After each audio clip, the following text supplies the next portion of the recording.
Hello, everyone. Welcome to a very special edition of the Believe in Bengals podcast. I'm your host, Solomon Wilcots, and today we have a very special guest.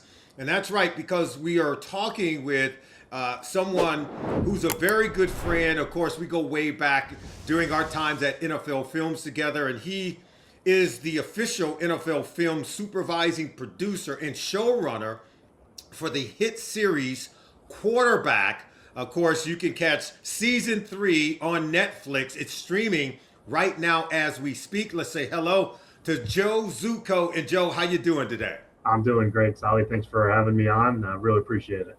This is one of my favorite shows, particularly at this time of year, because you guys do a deep dive. Obviously, it's an NFL Films production you guys do some of the best work in television, but you guys really go inside, and these players, these quarterbacks, they allow you guys to come into their homes.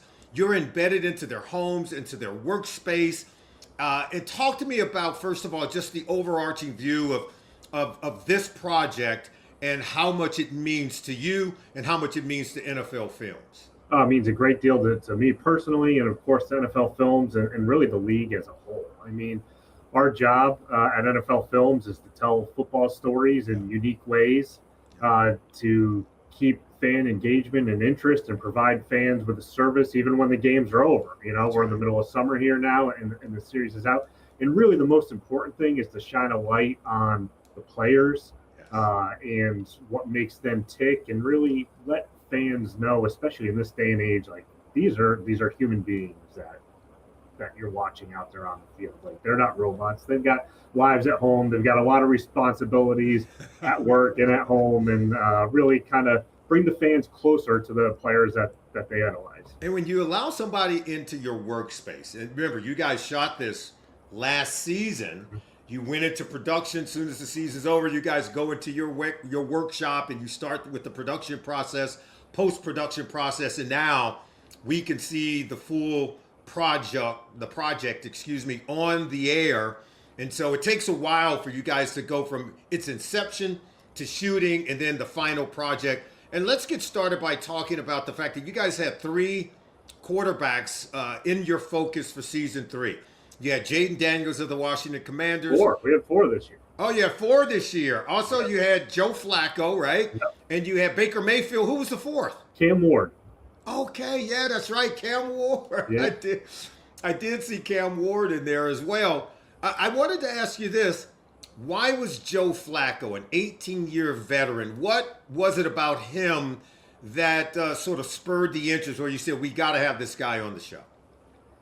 There's a couple things. One, I just think, Flacco's a super interesting guy who's had a very long, successful, interesting career, but I don't think people know him that well. Like he hasn't done a ton of behind the scenes type stuff like this. Mm-hmm. So being able to tell the news story well, and also it's a great contrast to Cam Ward. We had the number 1 overall pick, a rookie. So like when we're trying to weave different stories together, what's better than having someone going through their first NFL season and someone going through their 18th NFL season at 40 years old? You get 2 totally different perspectives there. And Joe Flacco, considering he's a Bengals now, and he's a sort of an interesting case study because he started off the season last year with one team in Cleveland, and then he moved to the southern end of the state and was traded to the Cincinnati Bengals. Rarely do you get a player getting traded within the division, within the same season. So that meant you guys had to pick up your location where you were embedded with the Cleveland Browns. Now you have to give the Cincinnati Bengals a call and say, hey, we're doing this thing. Talk to me and walk me through that process and maybe how that was a little bit different than what you guys normally experience. Yeah, it was completely different, but it was also great. It gave us a new challenge. It also brought a very interesting storyline to the show. Yeah. And we were fortunate, really, from our end, that the trade happened. He went to the Bengals because last year we've already worked with the team when we had Joe Burrow on. So it wasn't that hard. It wasn't. They knew what to expect, right? So we were able to make the transition pretty seamlessly. But at first, when we first find out, oh, he's getting traded, your first thought is like, oh boy, what are we going to do here, right? Yeah. Then we found out it was the Bengals, like I said. So that was a little bit of a sense of relief because we're like, okay, we know who to go to. We know how it's going to work.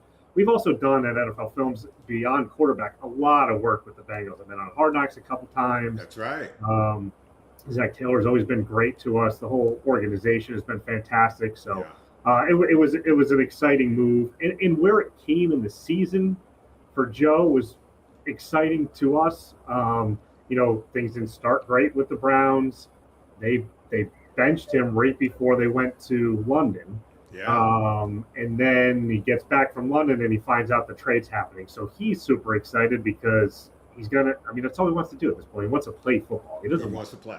That's right. right. So it gave him, a new sense of life in the season. His family was super excited about it. So it was a really fun story to follow.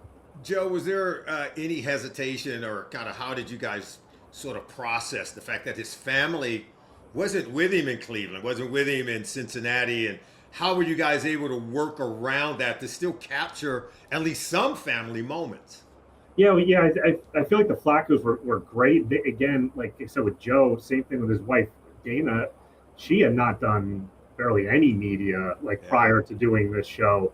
But our director, Emily Winter, who was with the Flaccos on all the shoots, did a great job of building a relationship with Joe and Dana. Yeah. And I think it's really important, as I mentioned earlier, to show the fans these are human beings that have lives. And Joe's got 5 kids. He's got a lot going on. So we knew there would be time going into it. We knew there'd be times during the season where family went out to visit him. We knew he planned on coming back during the bye week. We did a shoot with him before the season started, so we know we'd be able to do a little bit there. But we were extremely fortunate in the fact that when he was traded, Dana was there visiting him because it was the first time they were able to really spend some time together since he had lost the starting job with the Browns. And this all kind of unfolded there. So it was great to see her reaction, how excited she was for Joe to be able to play again. And then we have a moment where they're FaceTiming the kids and telling him that he's going to Cincinnati. Wow. And the kids are super excited. And then Joe, the kids are like, you got T. Higgins and Jamar Chase. Like, they already knew. Joe's pretty excited about that too, That's right. So it was great. So did there anything about Joe, maybe his personality? I've known him for quite some time. Yeah. Was there anything that surprised you about him when you got to know him? I think, I wouldn't say so much of a surprise, done a little bit of work and been around Joe before as a company. And we kind of know he's like, I think Ted Karras says in the show, he's just a dude. He's just a guy. He's really not going to put on. So we knew, if we want somebody who's going to be themselves and be their authentic self. We knew we were going to get that with Joe, right? But just how open he was to us, so allowing us to capture, every moment from the rough start in Cleveland to the trade. And then even when Joe Burrow is coming back and, his willingness to participate and share his emotions and his journey with us was great. He has a dry wit and a sense of humor that is so incredible. He has impeccable timing. He does. And I absolutely have always loved that about him. Yeah. Really funny guy. I know there's one clip in the show that's picked up a good amount of social media buzz. That I love is when Joe. This is before he goes to Cincinnati. When he's on the Browns and he's talking to Dylan Gabriel and Shedeur Sanders. They've got visors on, and it's just this whole, and he's kind of making fun of them, but it's just it's in a good natured way. He's just having fun with them, and he's relating them to his kids because he's they're almost closer in age than he is. So. But yeah, to keep that sense of humor, and he can be self-deprecating at times, joking about the age and stuff. So yeah, he's a very entertaining guy, and I think he comes across, and this is how he is. He's a guy that people are gonna watch this and be like, I could sit down at that bar and have a beer and eat a pizza with Joe. He's just a dude. Is Ted. It really does shine. Help us to understand. Did you how did you guys feel about maybe just the fact that the way that he's portrayed, and I think you guys captured every aspect of what he went through last season, because there was the football stuff, but then there's the business stuff, there's the family stuff, Right. but you guys do capture the fact that this is a business.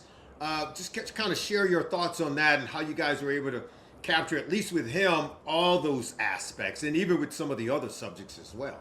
Yeah, I mean, there's a couple instances where the business and personal life and how you have to balance those things, especially as a husband and father, come through in Joe's story, right? So, Yes. first was his decision to return and play for the Browns at the beginning of the year this year, right? Then comes the trade. We've kind of gone over that. And then at the end of the season, he's a free agent. He's debating whether or not he's going to come back. Does he try to hold out, and as he's done in previous years, and wait for a starting opportunity to begin? But maybe say something happens and that's way on the West Coast and he's super far away from his family, which he doesn't necessarily want to be at this point in his career and in their lives.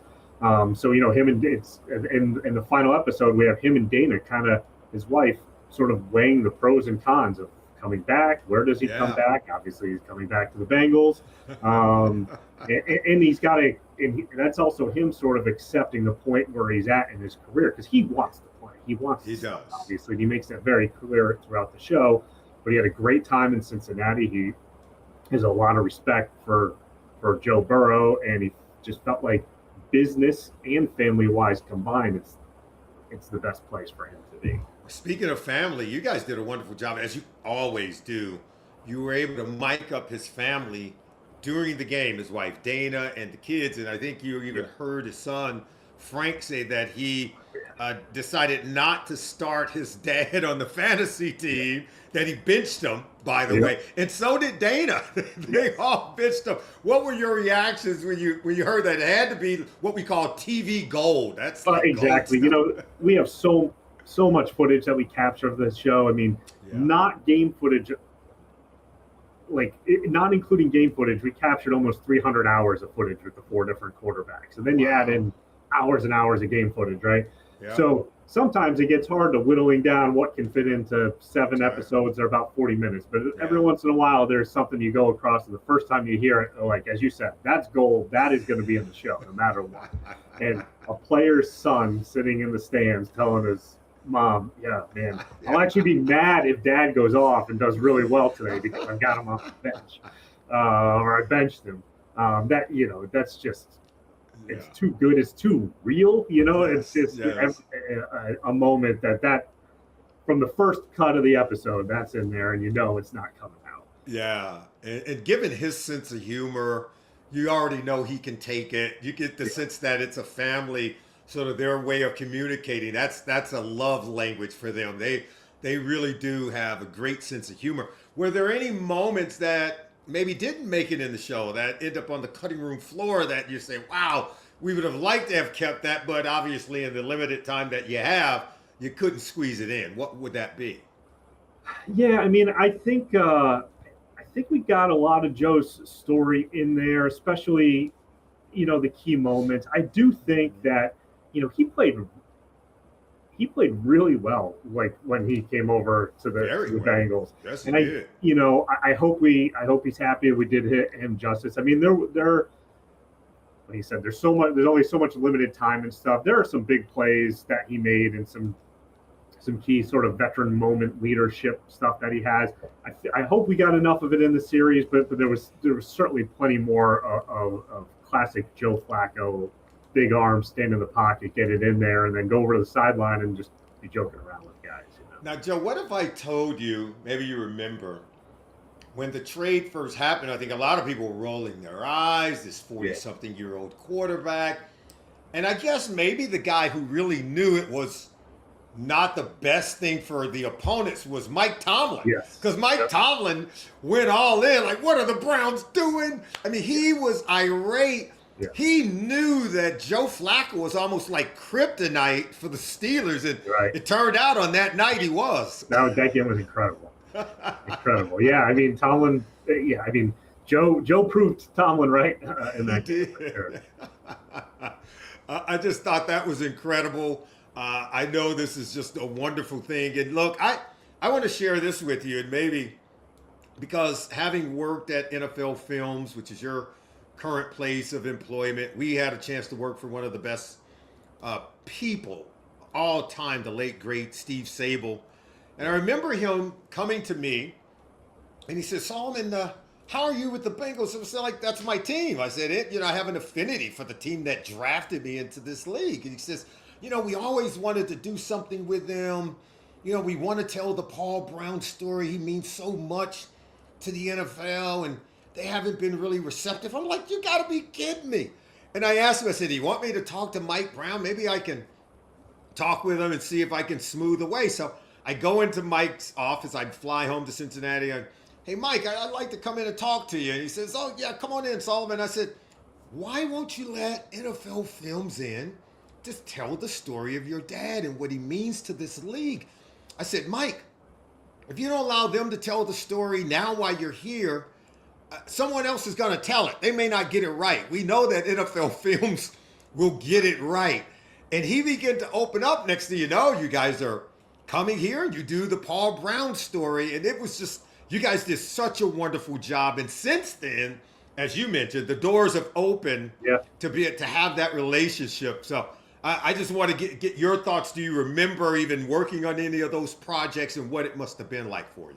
Yeah, the Paul Brown doc I did not work on, but I have worked on the both seasons of Hard Knocks. Yeah. Obviously, quarterback this year with Joe, and then last year with Joe Burrow and stuff. I even we did a feature, I believe it was for NFL Films Presents, maybe, I don't know, 5 or 6 years ago. With remember when Zach Taylor won the first playoff game? Absolutely. He brought like a football to a local bar on his way home. So we ended up bringing him back to that bar and doing a feature on how much sort of this new generation and turnarounds like meant to the fans and stuff like that. So yeah, I mean the Bengals have been really great partners for us in a lot of productions lately.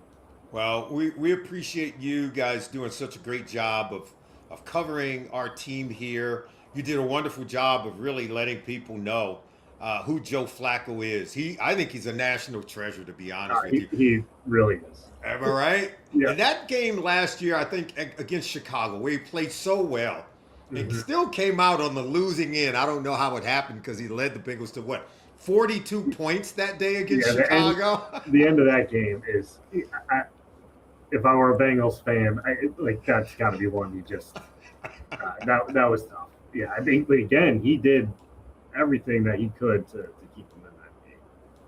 Well, again, tell people where they can go. I know it's streaming on Netflix.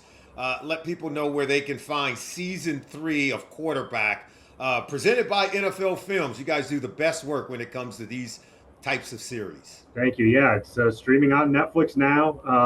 NFL Films, Omaha Productions, working together on this. Peyton Manning's group, and Netflix has been a great partner. It's on there now. We've been in the top 10 for about a week. Hopefully we stay there a little bit longer. But yeah, check it out on Netflix. Tell me a little bit more about that as we get a chance to let you go and say goodbye. What is it like working with Peyton Manning?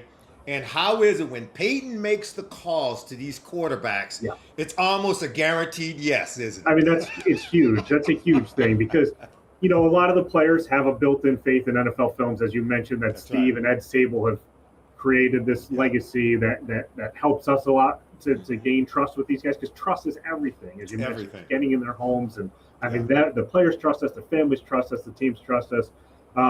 But then as an additional layer to that, if someone's kind of on the fence, and actually Joe Flacco has mentioned this, he was on the fence about doing this because it's not the type of thing he typically does. And he had a conversation with Peyton, and he's, I think he said this publicly.